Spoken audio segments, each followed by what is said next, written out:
Hey, what's up guys? Today I'm going to be showing you how to fix the 3 most common issues that happen on a PS4 controller, including sticky buttons, stick drift, and your controller just simply not charging. Alright, so I'm first going to start with your stick drift. What you're going to need for that is just a few Q-tips right there, paper towel, and some rubbing alcohol. Alright, so what you're going to want to start with first is just grabbing maybe just one Q-tip for now. Put that to the side. And then go ahead, and I just like to pour a little bit of rubbing alcohol into my cap. Just a little bit. Alright, I dripped a little bit on my controller, but the reason for rubbing alcohol is because it evaporates so quickly. I mean, it's not going to harm any of your insides or anything. So, internals for your controller. But anyways, so what you're going to want to do is this usually solves the problem. If not, you guys will have to use the link that I'll put in the top right to take you to how to open up a PS4 controller properly without breaking anything. Hopefully this will fix it, but if not, you might have to go to that and just open it up real quick and just see if there's any other damages. But pretty much, you dip your Q-tip in the rubbing alcohol, tilt your joystick sideways, and you kind of just rub it in there. You see how it's kind of getting shiny? And you kind of just do that all the way around. And then you just kind of move them back and forth. Alright, now you just kind of keep doing that, and hopefully that will fix it. If not, then I will be showing you guys the other way today. Alright, I'll do that at the end of the video. But that should fix it for stick drift on a PS4 controller. So now let's go ahead and get into your controller not charging. Alright, so one of the reasons your controller would not charge is if you're charging, and let's say you're charging like this, it's plugged in, and you set your controller down like this. Well, now Sony did not design it. When it lays flat, you see how it bends up? When it lays flat, it kind of like bends up a little bit, right? And that causes this little metal casing on the inside to snap, and then you won't be able to charge. So this is my fix for it. It's a pretty cheap product. I got mine for 12 bucks on Amazon. Right here, it's just a little charging dock, and all you do is you actually charge from this side right there. It's so hard to break that side. I mean, you just set it right on there, and you can set 2 controllers. I have another one right here, and they charge within 2 hours to full charge. So that's how you fix pretty much your charging issue.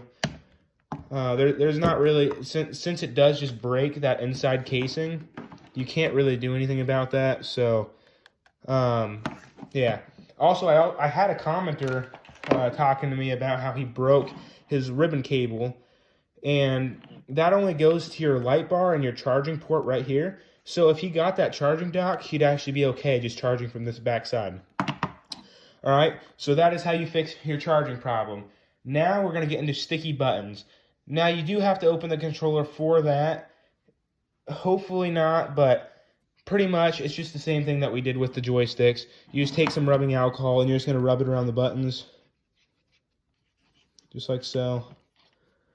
We'll just do the touch the whatever they're called, the keypads or whatever. But now all you do is just kind of move them all around.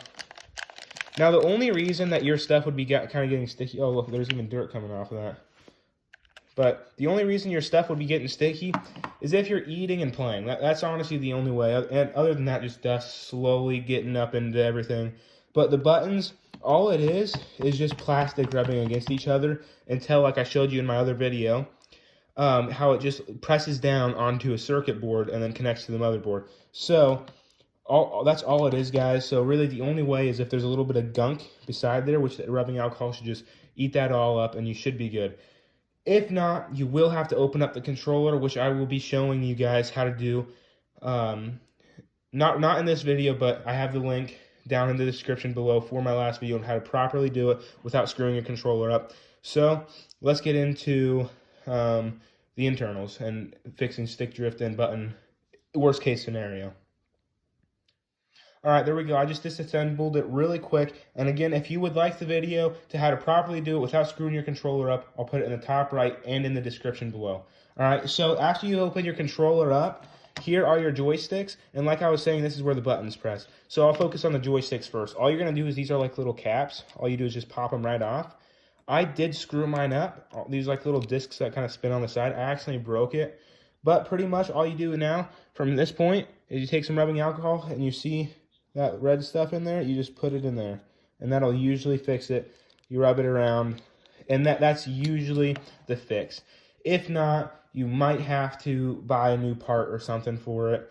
I don't really know. I haven't dealt with that problem, but I had to tape mine together with some electrical tape, but it works. So you can do that on both your joysticks, and that should fix it. This only goes on one way. So, all right. So now let's get into the buttons. All right, so here's the buttons that press onto this circuit board. Now, pretty much all this is just like this little rubber stuff that kind of keeps it down, and that's kind of like what gives it the signal to press, you know, triangle, square, X, circle, or whatever. And then here's this little thing. So the only way, see how I was saying it's just kind of plastic rubbing on plastic? There's no way for it to be a problem on the inside of the controller. It should usually work. If not, just pull all your buttons out and clean them all out separately. All you have to do is just take them and just take some rubbing alcohol again on a Q-tip, rub the sides of them, get them all nice and clean, and they should be running nice and smooth. If you want, you could even put a lubricant on them. Your hands might get a little greasy, but it might increase your performance on your games, on your shooter games, where it can flick over real quick. But anyway, so we got that back together. This is your touchpad, and that should solve everything. Let me know if you have any questions in the comments below. Thank you guys for watching. Make sure to subscribe if you want to see any more tutorials on any Minecraft videos or anything on a PlayStation controller. Or let me just know in the comments what games you'd like to see me play. And other than that, guys, thanks for watching. Leave a like on the video, and I'll see you guys next time.